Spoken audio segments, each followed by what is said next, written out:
Hi everyone, my name's Leif, I'm a botanist and I'm gonna cry for the next 3 minutes, just gonna warn you now. I'm stood here today on behalf of our wild plants. I basically spend my entire life trying to convince as many people as possible that our wild plants are incredible, they're awesome, they're entirely worth our time and attention, and they are capable of so much more than we give them credit for.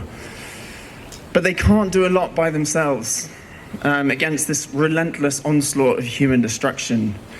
They can't run, they can't fight, they don't have a voice. Over the course of my life, I've read loads about plants. I've had so many conversations about botany.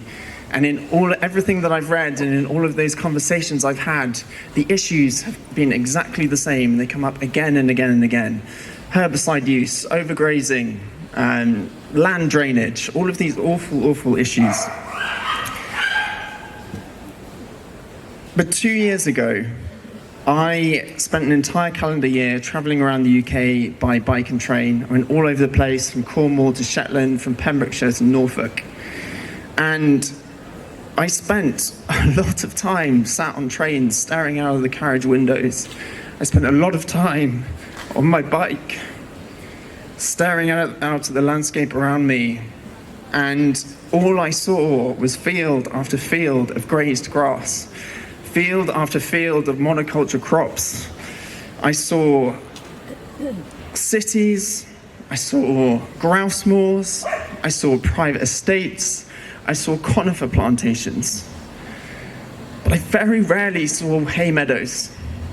I hardly ever saw bluebell woods or poppy fields or flower-filled mountainsides.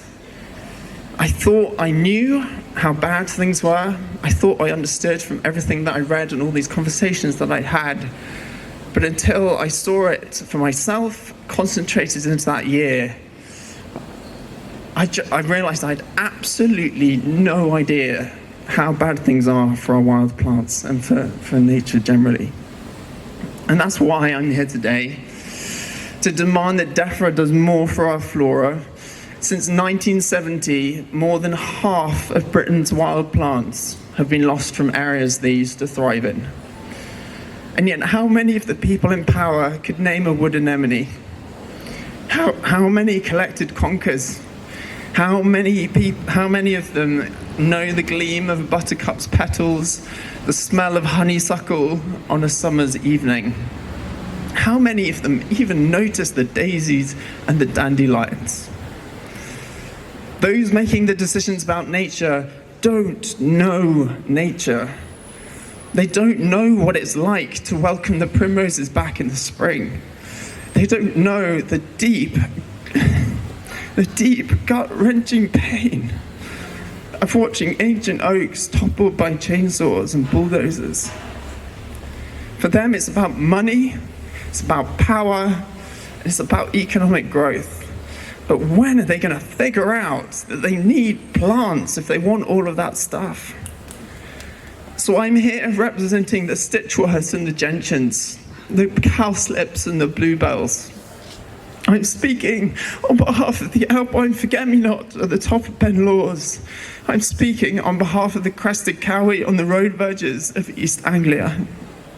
Our wild plants do not have a voice, so they desperately need ours. So let's give it to them. Thank you.